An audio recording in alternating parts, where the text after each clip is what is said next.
Hey everybody, welcome to the Caves Cast podcast. I'm Jeremy, and this is Ryan, Ryan. and we are going to talk about Immortal Thor and The Flash #2 today. Got them both right here. You Awesome. know, it's so funny, man, because like I used to look forward to weeks where it would be like Donny Cates Thor and Once in Future, or like Once in Future and We Live, like all of these books that would just like line up, and now it's Flash and Thor this time around. True. It's cool, man. Like I mean, we'll dive into both issues, but I am enjoying Flash already more than I thought I would be. So it's cool to get excited about two big titles each week, each month on the same week. And it's also kind of funny too because Cy Spurrier kind of said that he's doing like his own kind of like immortal Hulk kind of thing with Flash. And along with kind of Thor, it kind of feels similar. Like a lot of these kind of themes. It's kind of funny how he says that, Yeah, and it really does feel like without Ewing doing yeah, Thor, they yeah. kind of There's feel like similar like series. It's really cool. I there's a think lot of parallels in the depth, I think, too, like with like how much there is left to discover in terms of like where we are now, you right. know, because both of these seem to be.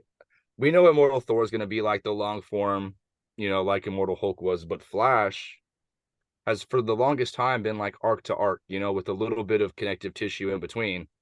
But whereas this seems like it's really going to play like the stretch, and we're going to see like everything that's still happening right now, we're going to see happening in like 20, 30 issues. At least I hope so. Right.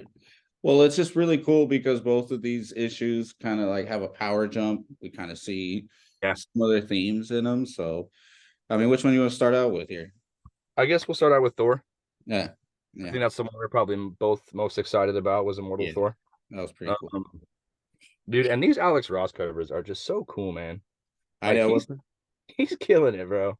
I know he's doing Doctor Strange and Fantastic Four also. So we're kind of eating with Yeah, that. yeah, exactly. I mean, it his Immortal Hulk covers, like the first half of them, I think are cool, but then like after that, they go up to a whole other level, man. Yeah. Like the last like 10 covers for that series are just bonkers, Yeah. dude. They're like there's so many fine details. It's like it's crazy. It's something else, man. Yeah. Alex Ross is just awesome. I'm so glad we Um, still are eating with his art. yeah, yeah. All right, I'll just dive right into it.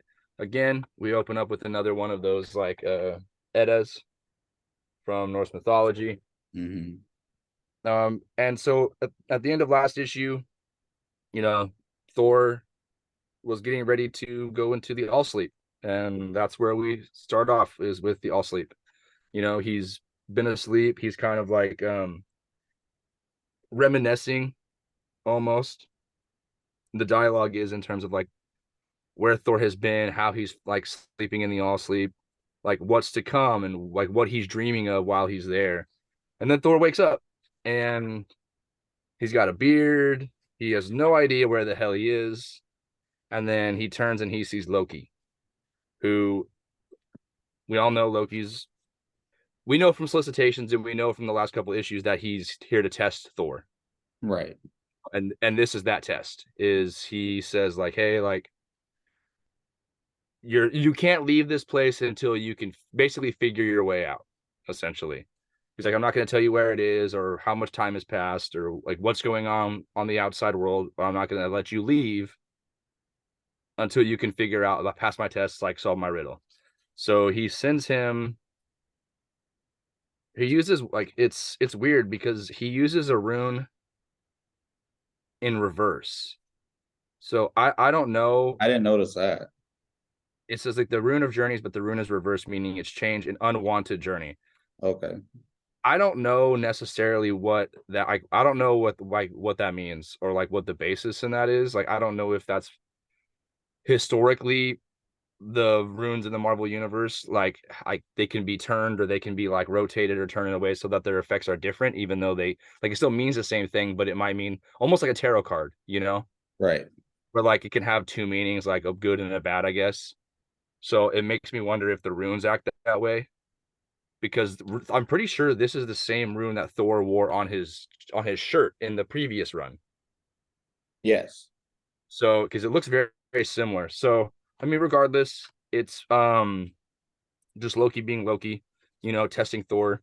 And Thor's first reaction is to like zip his way out of here with Mjolnir. It doesn't work. Yeah. He realizes very quickly it doesn't work. And then he says, "Hey, I'll look." He's like, "I'll throw you a feast. We'll do all these things. We'll celebrate and we'll hang out." And he even uses the verbiage, "A good jailer should keep their prisoner fed." And this just like pisses Thor off, man, because I don't know what Loki was. I mean, I know what Loki was thinking, but Loki has to know that Thor's gonna have a big reaction to that. Right. So it's all like riddles and tests, and like he's basically trolling Thor to get the answer, get like what he needs to get out of here, out of him. So we get a cool couple of pages where Thor's like really pissed, does the Yeah. like a big like lightning blast. It's cool, man. I mean, Martin Kokolo's art has just been so good. Yeah, I was about to say Kokolo's artist been he's been killing it. Yeah, and then so like after Thor's done with his like big fit, he's basically turned this entire plane to like stone, like crystallized glass almost, with how Right. much pressure and how much force he's used. But then he's like thinking of ways to get out of here, and like what else could he do? And then he remembers something that Loki had said, and he says, "Use what you keep in that helmet." And it gives Thor the idea of possibly making another weapon, you know? So it's very cool, man, like to see him like be a blacksmith, I guess, or like kind of emulate his father in a way. Right. When Odin made Mjolnir or had all these other weapons made, like it's cool. It's cool to see like these are some of the first things that Thor's like coming into and doing these things Right. because it very much parallels his dad. So he uses that like the winged helmet that he's had for forever, and he makes into a new weapon, and it looks very similar to like Ultimate Stormbreaker, kind of, Yeah. but it's just like an axe with a hammer on the other side of it. Right. Tradition. But the description of it is what like is kind of really interesting. It Yeah, says, you yeah. know, Let me uh see what he called it. Tormod, I think. yeah, it's Tormod, but it like, the riddle solver, Yeah, right here. It says, oh, well, I'm getting ahead of myself. So like he's and he shaves because he has that beard for the first 10 pages of the issue or so. right. And okay, he says, Tormod shall I call thee to solve Loki's riddle. My mind must be as keen as thou art, and we shall test the edge of both. So like next time we see Loki, he's like freaking out because Thor's got this blade to his neck, and Loki's being Loki. He's being facetious. He knows that Thor is not trying to kill himself. Like he's being the trickster. He's playing the role he's always played, and it pisses Thor off. So he like slings the hammer at him, knowing it's not going to do anything. So then he breaks the staff, Loki's staff, and it just turns right back to normal. So it's almost like he's exhausting every single option that he can think of, whether it's like a physical option, a mental option, an emotional option. Like he's doing all these things and he's still not able to get out of the riddle. Right. So it's really cool to see him like struggle with this. It's and learn at the same time because like I feel like the biggest problem with Thor is most people tend to think that he's just like a brute. Well, yeah, like a meathead, like Yeah, a exactly. Like he's just like a gym bro. That's like the godly gym bro that always drinks beer or meat or whatever. He's just like a dummy. yeah, But the he, love and thunder treatment. yeah, The, exactly, you know, exactly. And that's the version that I think most people think that's what Thor is. But he's like, I like when he's written like cerebral and he's written very like he's written like clever and intelligent because Loki's his brother, man. Like, if you had to spend 1,000 years with the guy who's just tricks everybody, you're gonna pick up a thing or two along the way. right. Not to mention he wouldn't have survived this long or like garnered the legend that he has if he was just a dumb brute fighter. Right. Absolutely. So he crafts a hammer or like a handle for the for Tormod. And what's interesting here is it says let's see. Tormod was fully born in Mighty Thor's hand, Tormod the Keen Edge, Tormod the Riddle Solver, and Tormod the first of three. And he even puts in quotes, would you know more? More will be told. So he's really, really like setting a lot of things up. Like because we know that the Thor corps are coming, but are is he going to craft the next couple weapons and he's going to give them to the Thor corps? Right. Like, is that what this is? Like, he's going to gather all of these weapons and all of his allies and say, hey, like, we need to fight Tyrannos, and this is what we're going to do. Like, this, here's weapon, weapon, weapon, you know? It's cool, man. And then at the same time, he also whittles down a stick into a staff that looks exactly like Loki's Right. in, So, in an attempt to like outsmart Loki. And it like it, but he ends it up dipping out from the experience from it, right? Like, yeah, and it's like funny because next page it's like that full page of Loki, like he's pissed, man. yeah, They're so mad that they think that like Thor's mocking them. It's like, oh, you think that like whittling a stick or like doing this is gonna solve my right, riddle? He's like, I'm gonna kill you and I'm gonna take the throne, blah blah blah blah blah. Like, and that's what tips Thor off is the second that Loki says I'm gonna kill you and I'm gonna take the throne, I'm gonna do all these things. That's the second that like Thor knows something's up. yeah. Like you Like, don't he's want it. like, okay, You don't want it. yeah, and he even says like, any Loki who says they want a throne is a liar. And he takes the same he basically whittled the same staff that Loki had, like in the same rune and everything, and flips it over and does the same like tap of the stick that Loki does to leave the riddle or the dimension that he was stuck in. Right, You know, and only for us to find out now that he's back on the gray, is it the gray spot, the gray area of the moon. right. So he's on the gray area, he's where he was at the end of the first issue and part of the second, you know. And like And no time has passed, right? That's like that was like the key. yeah, and that was like the big thing was like he was so worried about, like while he was stuck in this other realm, he was so worried about how much time had passed and what Tyrannos might be doing on Earth or in the realms or in space or just anywhere. Right, It was like stressing him out. And that's why like he was trying every single possible thing, just burning through all of his options to try and figure out this riddle that Loki put him in, just so he wouldn't be wasting time. right, You know, so when he finds out that everything is the same and he hasn't really left, he basically returned where when he left, it kind of eases his mind a little bit, and now it gives him a chance to like set in motion the plan that he wants to. right, And then he talks to Loki and says like, okay, well, if it and I love their dialogue, man. Their dialogue between the two of them is so good because you can really tell that like they're both fighting on the same side in like the grand scheme of things, but Loki is now set in like in the Talesmith path. Like they're the teller of tales. They're gonna do these things. They're gonna spin this narrative in whatever way that they possibly are able to for them to come out on top. But there are forces at play that I don't think either of them really understand. right, So it's gonna be cool to see like two gods that are effectively at the peak of their power, right. like basically get trumped in the next couple issues because it's going to be a big reality check and it's going to be very like traditional hero's journey, I think, in terms of like you have this powerful character or this like renowned hero who has to suffer a tragedy or a really big loss, and they have to make their way to climb that mountain again to the top. Right. Only this time I think it's going to be like we're climbing the world tree and there's something up there, and there's a whole lot. I don't know, man, there's a lot of cool stuff, there's a lot of cool like ideas here. Yeah. Well, I mean, And there's still some threads that Ewing set up from the first issue that we haven't seen yeah, again. exactly. You know. And then after their little conversation, you turn to the last page, and he's going to be recruiting people to fight Tyrannos, and he's looking to recruit people that are familiar with his power, like are familiar with like who have a similar experience to Thor, you know. Right. And the first person he goes to is the goddess of thunder, and most people would guess that it's Jane Foster, Right.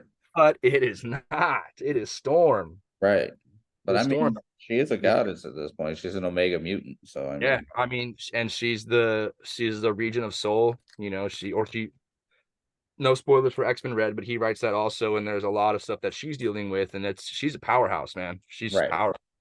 So there's a lot of cool stuff that could be done with the two of them. Plus, they have a history together, you Yeah. know. She acted as a Thor during Secret Wars. We saw, from that universe of her as Thor. She's been on the Thor corpse in the past. She's wielded the Right. hammer before. Like the storm doesn't answer to Thor, it'll answer to her kind of thing, you know, like that she's very powerful and she's a good ally to have, especially one when it comes to the kind of fight that Thor's about to step into. Yeah. Yeah, it's pretty interesting. I'm pretty excited to see what's gonna happen for this arc and Yeah, yeah, man. this new thing now with like there's gonna be we got the Utgard Loki and Loki now, and then Thor with like another story rune power. And Yeah. it's like, what is going on? What's gonna happen? Yeah. I'm very excited because it 6 and 7, I think, were solicited and we're gonna see like an early adventure Okay. of Thor and Loki.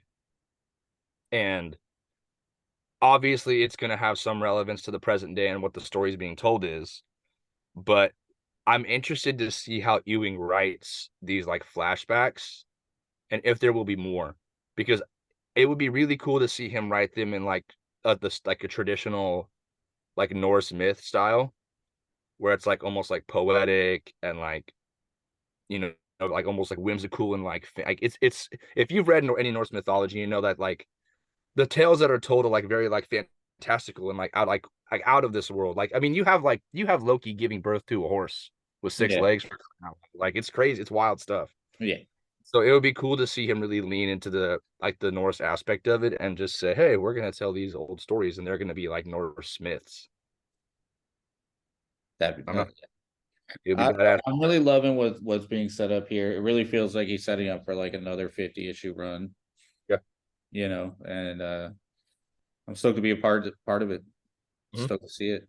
It I was seems to be like this is like peak Thor again. So, yeah, so struggling, man.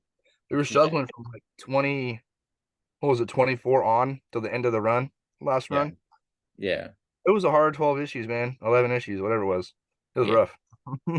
Wish Donnie K's the best, but that was Yeah, that was a hard run to finish.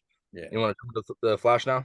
Yeah, man, Flash. And speaking All of, right. like I said, this feels like a similar treatment here. Like Flash Yeah, I stepped up to new levels. very thought provoking, a lot of not necessarily similar themes in like what the genre of the books are or what they're about, but like just like new developments in a character's like world and history and the powers that they interact with are Right, changing. So right, it's cool to see like two almost okay, yes, two of my favorite series and two of my favorite characters both go on these big larger scope adventures. Even if I wasn't excited about this one from the get-go, I am now, you know. right. Absolutely. Same. We just dive into it. It picks right up where the last issue ended with the Uncoiled coming out. And Spurrier is really playing up this notion of like patterns and repeated history and like time, like all these things. Like it's very sciency and very smart, you know. Um so we see Wally taking on the Uncoiled. He's a classic, like, I'm the Flash, I'm the fastest man, like this is where I've been, this is where I'm gonna go, like let's mess it up kind of thing, you know. And then he's taking on one of the monkeys that are in Central City, and he gets put into a stasis bubble, like Yeah. right out the Yeah. That was a pretty cool image. And it was kind of yeah, like out of nowhere. I kind of like the whole internal monologue of him being like, finally, like, this is bliss just yeah. here. I think that's very interesting because for somebody that's literally like they are Nonstop. like they're like right like and it's and I referencing like older stuff like Wade's run. There are so many moments in there where he's just like, I can't sit still. I can't. I need to go do something. I need to be busy. Like Right. when Linda and him move in together, he's like, I can unpack. I can do it in 5 seconds. I can just do it real fast. It'll be all done real quick. I promise. Right. And he's like, he just wants to go, go, go, go, go, get it done. That's it. Like that's just who he is. And to see him like be unwillingly put in a situation and then him realize, hey, like this is like peaceful.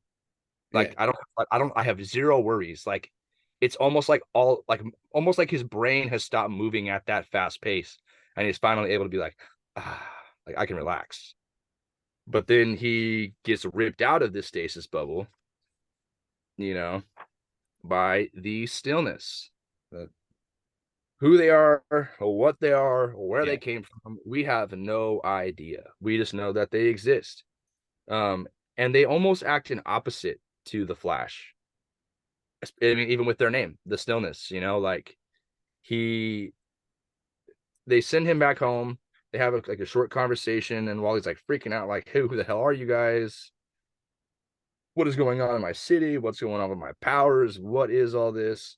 Um, and then they the monkey bounces out of there, as soon as he sees these big lightning guys, and he's like, "I'm out."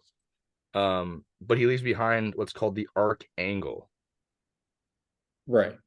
I It's weird because these guys are like they're like funny. They're like very like casual in the way that they talk and the way that they like say things.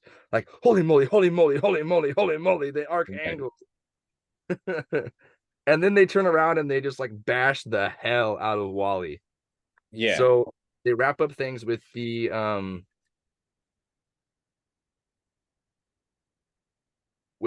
still force, or like not the still force, with the uncoiled and that guy.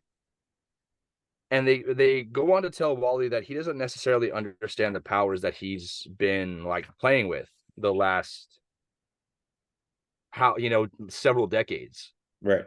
They even say so much as like, I don't think it fathoms any of the forces it's spent decades toying with. I doubt it even realizes the damages it's causing to the brain paths. So they Right. seem to be taking a very like um what's the word I'm looking for? Like cerebral approach. I mean, I said that with Thor, but it's like the only word that can come to mind is like it's very like intellectual in terms of like how he's describing the Speed Force or whatever the powers that they've been using are. Right.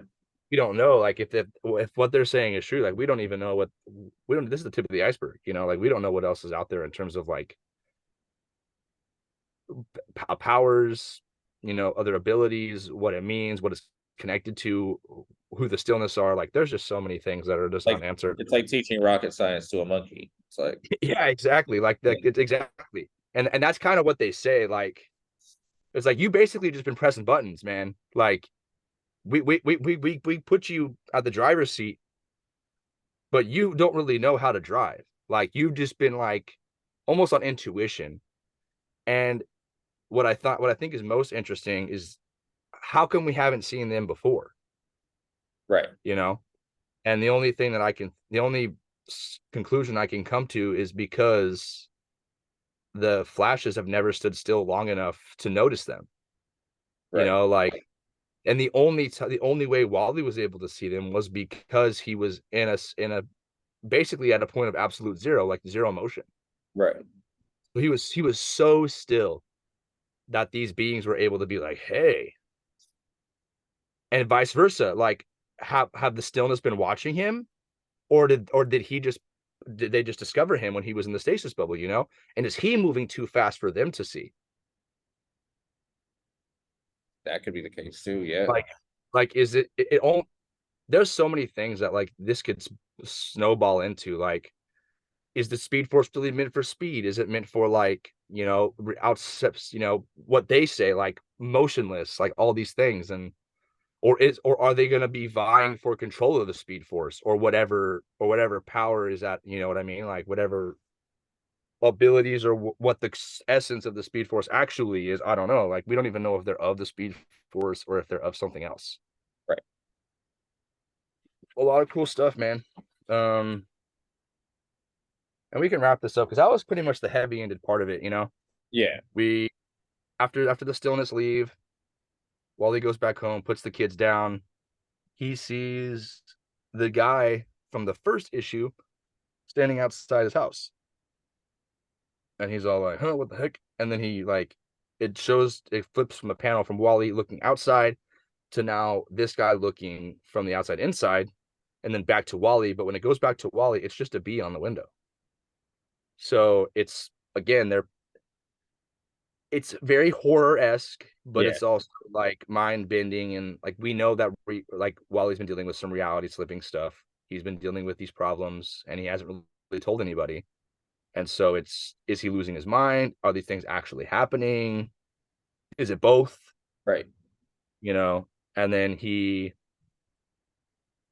Linda's having a bad dream, and then he says like, "Oh, I'm here, honey. Like you're safe." And then he's like, and he makes that connection in his head.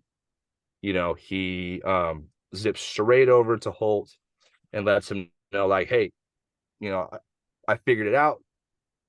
And he made the connection with honey and bees and the hexagon and the honeycomb just based on the design. I think the the shape of the portals that the monkeys were stepping through. Right. So it tipped him off, and it's weird to see Wally like almost do like low key detective stuff with Michael Holt when this should just be Barry doing this kind of stuff. Right. Which is I, weird. I Speaking yeah, of, I feel like this should have been Barry would have been very useful in this story in this arc, I think. right.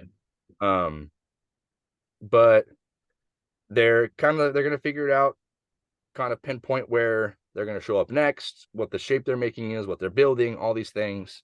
So he meets up with Grodd and the gorillas. They had a little showdown.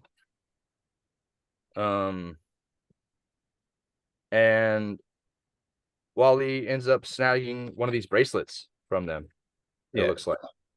So he's gonna do his thing. They're gonna duke it out. And then he's not really having any success. But then he realizes something. Hey, maybe I should stop running, stop Right. moving. And this goes against everything he's about, like, but his encounter with the stillness has kind of given him some insight and given him some ability to think a little differently, and then maybe solve problems a little differently as well. Right. And in this case, instead of moving out of the way, he just doesn't move at all. And it allows him to step outside of like time, reality.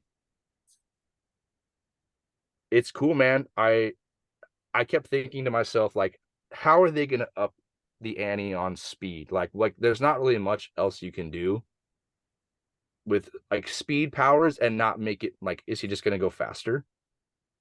Like, is he gonna go so fast that he can just teleport now?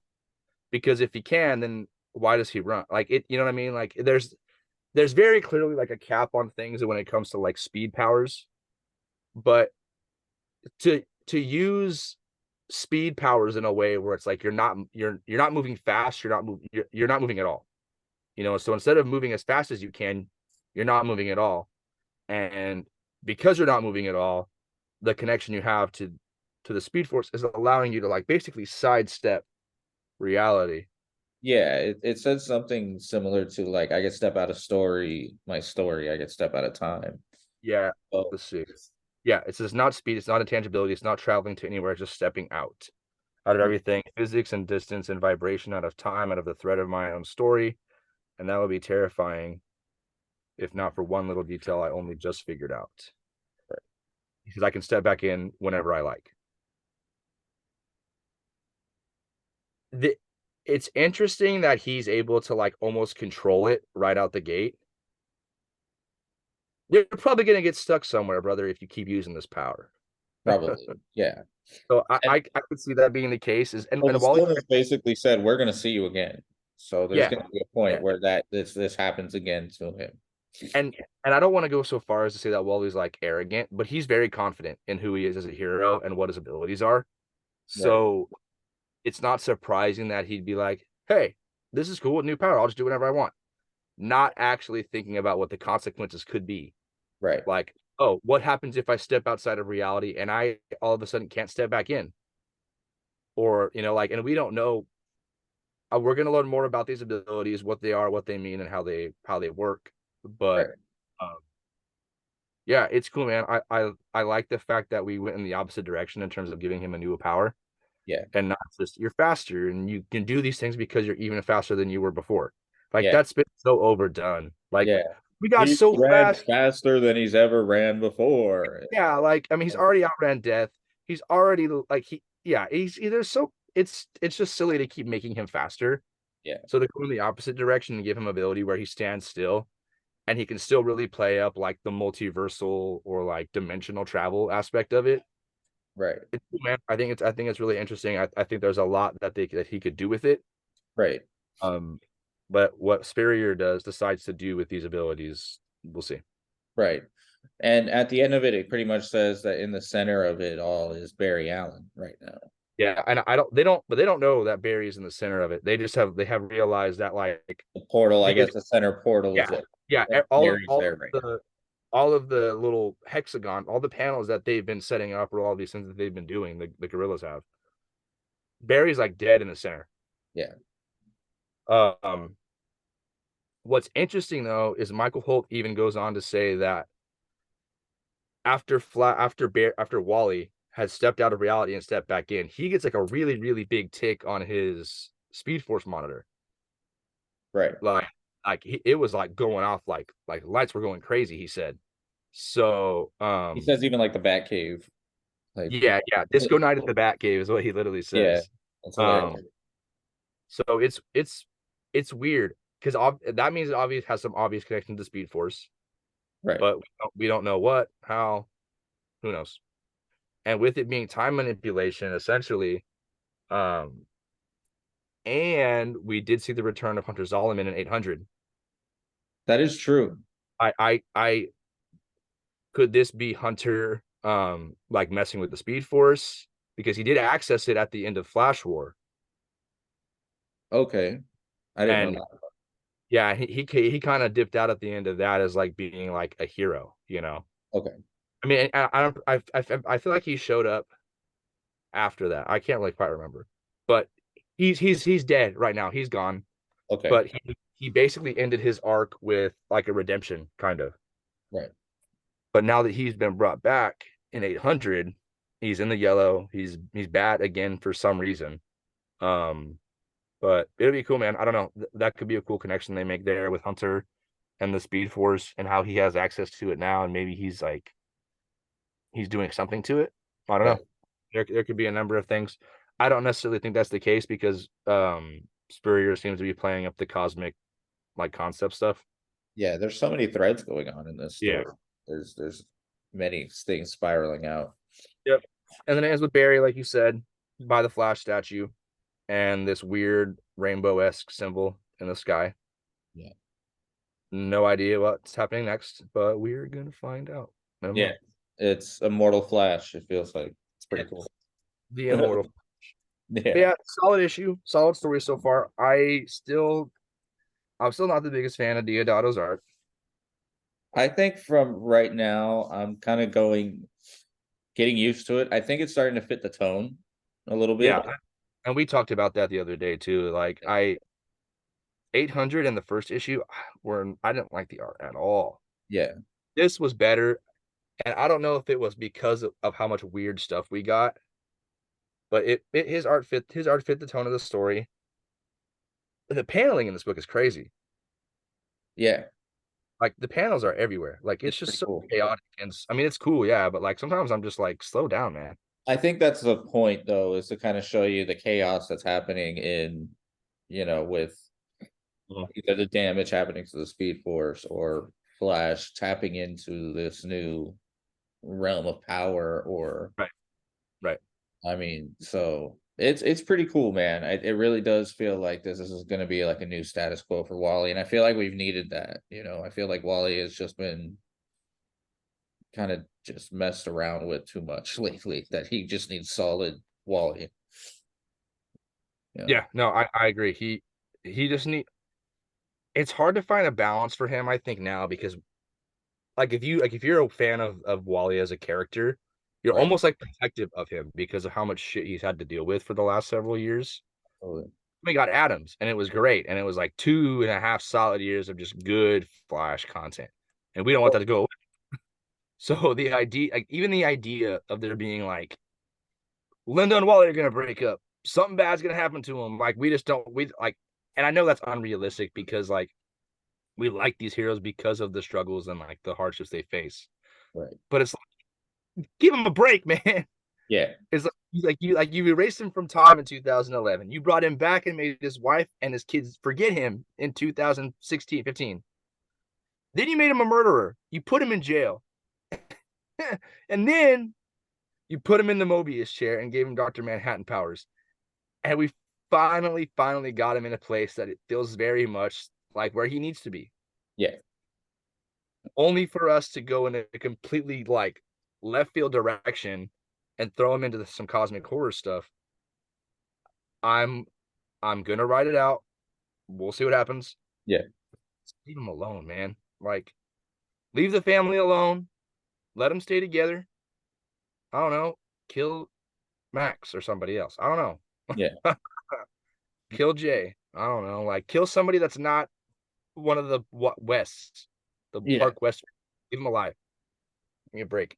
It seems like I don't know. I know we're running out of time, but the last point I'll make is I think it's cool because now we're setting up Barry in it, and it seems like always like it's an unwritten rule that DC always wants to play keep away Yeah, with both of them. yeah, And so I'm kind of glad that Spurrier is going to be using both here for yeah. I'm really hoping we get a Buddy Flash story, man. Like, that would be so cool. yeah, Like it would be cool to see like Barry like constantly like we gotta do this the right way, by the book, professional and all. It's like, nah, man, like fuck that. Like, let's go. yeah. And I mean, he's probably the best person right now to kind of figure out what the hell, like to try to Yeah, grasp his concepts right now. So and exactly because he's despite all the stuff that Barry's been dealing with, like getting stuck in the fake timeline with in Dark Crisis and all that stuff. Like he's been mapping out the multiverse for the last several years, yeah, and who knows what else. Like we haven't seen much of Barry at all. right, So who knows if it's just been the multiverse? Like maybe he's been scouring different dimensions and a whole bunch of other things. I have no idea. yeah. But I'm excited for both these series, man. It's pretty cool. yes, sir. Yes, sir. Good stuff. Look forward to each of them every month now. Yeah. It's cool to look forward to good comics, man. I love it. But all right, guys, we're running All out right, man. of time here. So just please like and subscribe and Sir. help us out. And we'll talk to you guys later. All right. See you later, everybody. Bye.